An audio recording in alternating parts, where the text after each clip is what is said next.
Am I looking at you at the camera? You can look at me. Okay. Yeah, please. And then he's going to be snaking around us, and then that's it. Okay. Okay, cool. Yeah, we're just in a conversation. Okay. That's it, yeah. So hi, I'm Tatiana, aka the Skincare Barbie. I think your name is exactly who you are. Tatiana or the Skincare Barbie? The Skincare Barbie. Thank you. I mean, when does skincare become part of your personality? God, that's a hard question. Since I was like born, I've always been that girl that's really into like skincare, beauty. And my grandmother, she used to work for MoMA, and I would go to work with her all the time. And I feel like as a kid, when you're in that like pivotal phase of your brain forming when you're younger, and you're going to a museum every day, and you're seeing beautiful artworks every single day, it really kind of changes how you view the world and how you perceive things. For me, I feel like art is a very personal experience. Like something for you might be ugly, but I might think it's beautiful. So working with my grandma and MoMA in the store downstairs, I would see different things all the time, and seeing different styles of art, and from like European art, or African art, or even American art, it really changed my mind of how I view beauty. And my grandmother, she was always like super fabulous. She had every fur you can think of. She would go to Macy's and buy the beautiful perfumes and the Chanel makeup. And seeing her do that and seeing her take care of her skin was like, wow. If my grandma is an older woman, but she can take care of her skin at this age and look amazing, I can do that too. So she really influenced me to be very feminine from a young age. Always take care of my looks, take care of my hair and my skin. She said, when you get my age, you want to have good skin too. So start when you're young. So I would say probably from when I was maybe like 6, and you can really like understand and realize things, is when I really loved like makeup and playing and skincare and stuff like that. When I was a kid, I had 2 older sisters, and I remember in the era of like Clean and Clear and St. Ives apricot scrub and everything, and going to Rite Aid and I'd dig in there and do it with them and stuff. So I was doing exfoliate with those sand scrubs when I was like 10. Yeah. You know, and then moisturizing and everything. But I came from a place a little bit of, I used to have a really big birthmark on my forehead for some reason. I don't know. And I had this, it was a line right down the middle. Weird.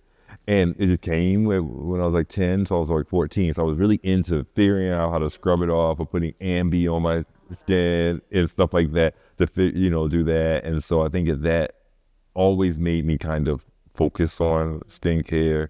And then I thought it wasn't for Black people. For me, I thought a lot of the skincare, skin preserving products wasn't really for Black skin. I would put olive oil on my skin and then go to the beach to fry. Just to fry.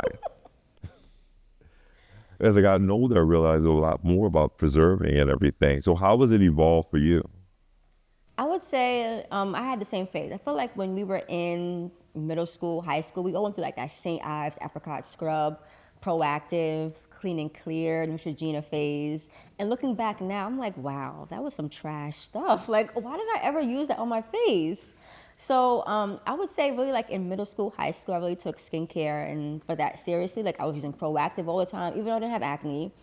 But I feel like in that time, Proactive was like the big thing that everyone was using. If you didn't use Proactive, you wasn't cool, like you didn't care about your skin. So I had the whole Proactive step line from step 1 through 8. I did it every day. Like I made sure I took care of my skin because cancer runs in my family. And skin cancer is a big thing for Black people, and they don't realize it. Like even though you're not wearing SPF, you're still burning your skin, even though we're Black and darker skin tone.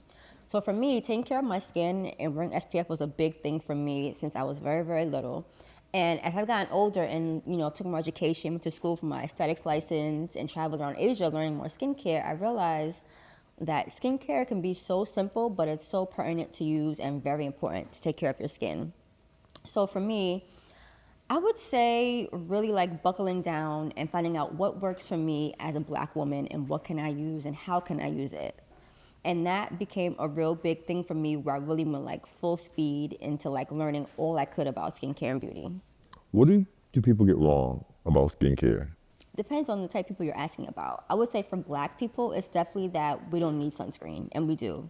We need sunscreen 24/7, 365, no matter what season it is. If it's snowing outside, you need SPF. If it's raining outside, you need SPF. If it's snowing, hailing, whatever it is outside, you need to wear SPF because the sun is always out and it's always burning us. And it takes only 15 minutes for your skin to start burning, literally. So you need to wear SPF all the time, every day. And you do. Yes. What And I number? reapply every 2 hours. Like I'm really like heavy on my SPF because it matters. It makes a difference. And it also makes your skin look so youthful too. So when you think about trends and micro trends and things coming from South Korea or, what are there any trends you look at as, if you can say, I don't want to mess up your business, or waste of time, or things that's like, you know what, this actually works. I honestly don't really look into trends unless someone sends it to me. 'Cause I try to like avoid the whole trendy thing. But I have a lot of clients that will say, "Hey, Tatiana, I saw it on TikTok. Can you explain it to me?" So I would say the biggest trend that is a no currently is the young kids using a lot of like the retinols, the acids, exfoliation. Anybody that's under 20 years old does not need to be using a retinol or a heavy exfoliating acid or a scrub. That's not necessary. So that's one of the trends right now that I hate.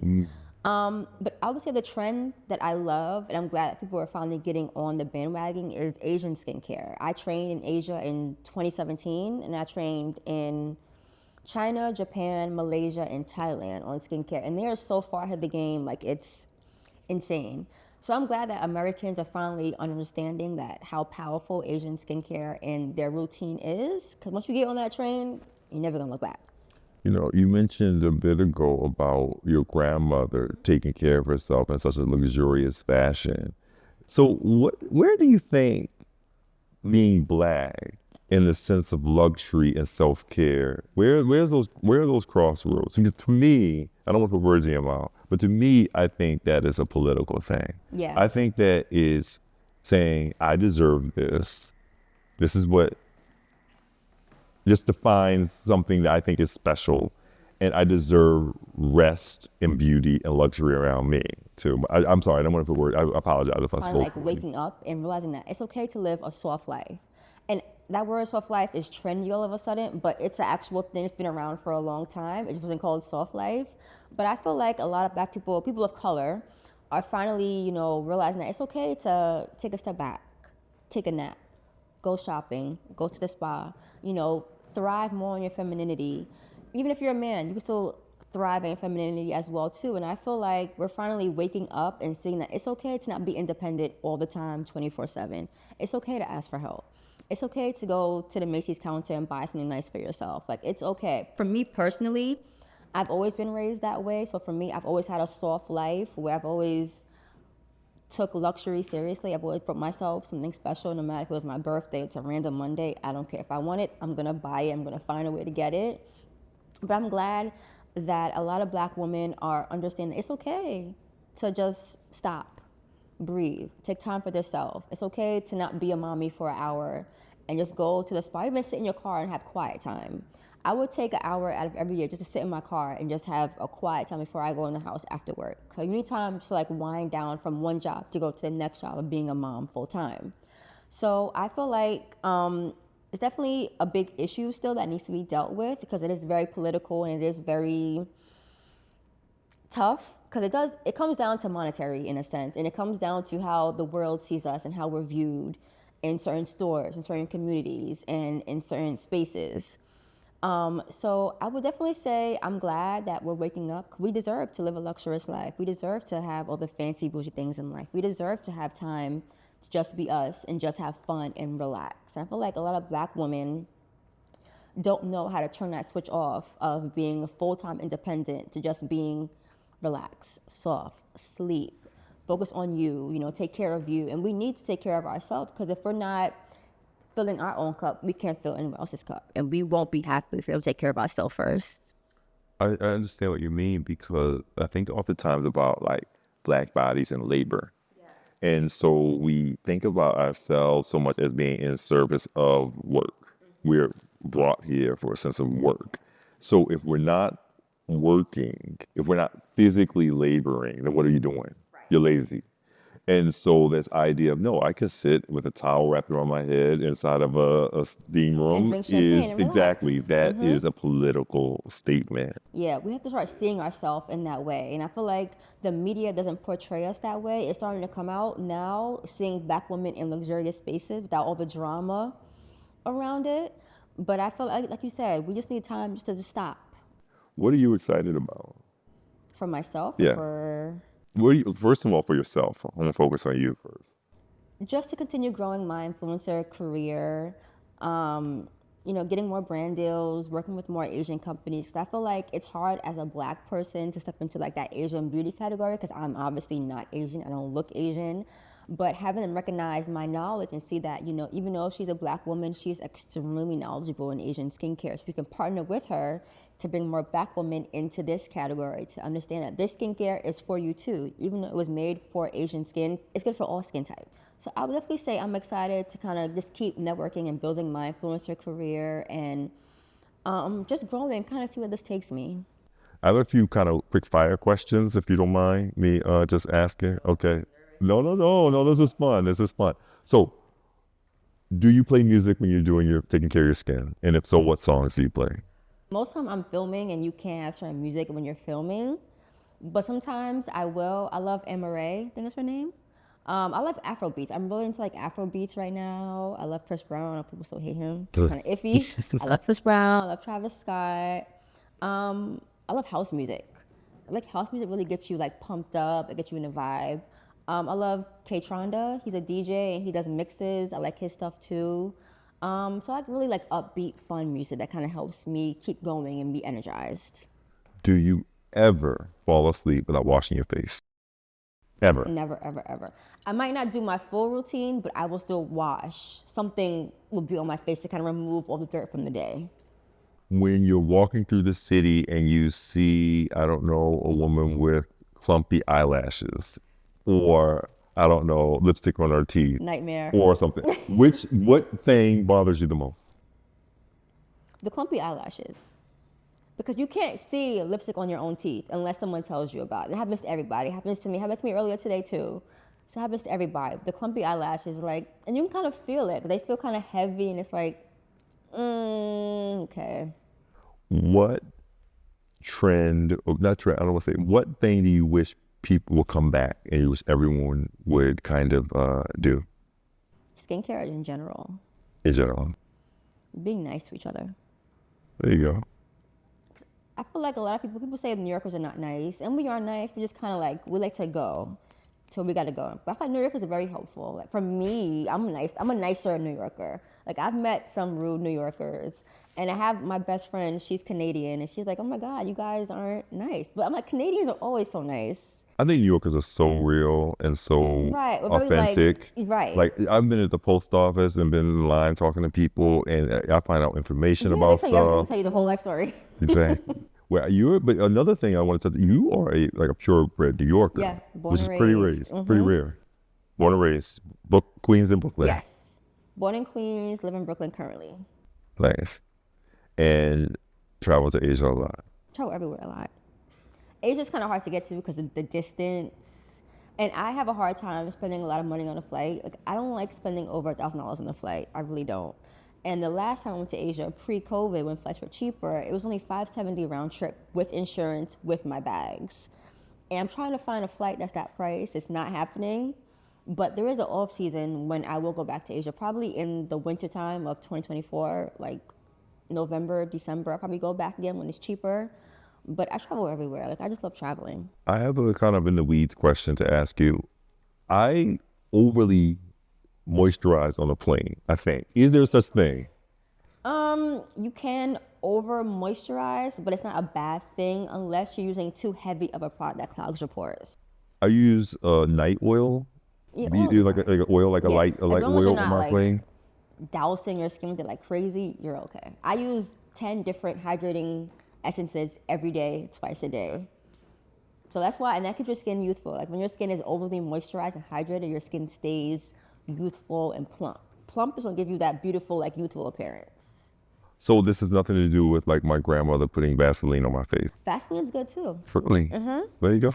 You do it at the end of your routine, though, before you go to bed. Only bedtime, not during the day. Good question. But Vaseline is a good little hack. Okay, and then the 90s had a lot more, the early 90s and early 2000s had a lot more matteness. Yes. Does that look too chalky to you? I don't like a matte look on myself or on my clients. Like when I was doing makeup on my clients, I gave them more of a satin finish. Satin is like a little bit of matte, a little bit of dewy, but not that dry look. I personally hate the dry look on everybody. I feel like it makes you look old and kind of like flat. So for me, I like to be as dewy as possible. But on my clients, I give them like a little in between, like a satin finish. Nice.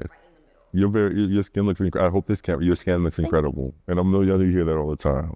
I do. I take good care of it. And I do get Botox too. So that's like a little. So what is that? If you don't mind me asking, if you said ask it. all the things. What is that conversation with Black women in That's Botox? why I do it. I feel like in 2023, 2024, it's becoming a bigger thing seeing Black women at least admit to getting Botox. I feel like a lot of celebs and a lot of rich Black women, they do it. They just don't promote it and they don't say they do it, but they do it. Because I have a lot of clients that are richer Black women that have done Botox in the past. They just don't admit to it. I think we all should do it, even men. Because prevention is easier than once you have the wrinkles, kind of bringing it back. You need more Botox once you get to that point of having the intense wrinkles, and it costs you more money. So if you start early, your skin will get used to just being smooth and even and beautiful, and you can just stop. And it's not as scary or as intense as people think. I've heard a lot of Black people say, oh, it's toxin, you're putting toxin in your body. Oh, Black don't crack, I don't need it. And you're right, Black doesn't crack, but Black can wrinkle. And it can crack if you don't take care of your skin. Because a lot of Black people, they think they can just wake up and just go. I'm like, no, you kind of need to do a little bit more than just waking up and going. You need to wear your SPF. You need to at least moisturize and wash your face every day, like the bare minimum. And Botox, like that extra little friend that comes, just kind of smooths everything out, makes it beautiful and even, and that's it. Let me tell you, my mother is not a Hollywood actress. She's a grandmother in the suburbs of Maryland. I got her Botox for her birthday before the pandemic. She was going out more. It lifted so many things, spiritually, physically, everything. Physically, it just really opened up. I think she enjoyed it. She's looking to make a new appointment now. Now that things have calmed down, she feels a little more comfortable. You feel better. Yeah. No matter what you going, like for me personally, if I'm having a bad day, I'll just get up, do my skin routine, put something pretty on, and I'll feel better like this. So like when you look better, as shallow as it might be, I don't care, sue me. I think when you look better, you feel much better about yourself. All right. Well, I mean, I think that this is a wonderful conversation. I think it's about taking care of yourself and then also going further and saying I deserve that. I want that. Exactly. If you can afford it, do whatever you want to do with your money. If you want that Dior bag, buy it. Well, I appreciate it Me too. so much. Thank you for having me. This was fun. Absolutely. Thank you so much. Yes, thank you. All right, cool. Watch your head right here. Bring the socks. Okay. These are not walking shoes. Okay. I just see a lot of people talking about like different spas and trying out different things like that. But I think as a Black person of color, said this is my perspective and this is me in the Asian market, is my voice within this genre. That's a good angle. I think too, coming from a Black girl that does like luxury treatments, I don't ever see that in like the bigger magazines. I always see like white women go in and get like a laser facial or things like that. And I do all the same things, but there's no, besides my blog, there's no like platform to say like, hey, Black girl, this is safe for you too. So I would love to like speak on things like that. Cause I try everything once. I don't care what it is, I'll try it once. I've been burned before by different machines. Like I'll try anything once just to say that it's safe for us to do it or not. I think that's a good beat. I think that's something to definitely approach on. Okay. All right. No. Oh, that's your side, right? No. Oh, there we go. But you were sitting there. I know, but for photos, this is the better side. Okay, got it. You gotta know your angles. All right, thank you so much. Thank you for coming, okay? Thank you. All right. Bye.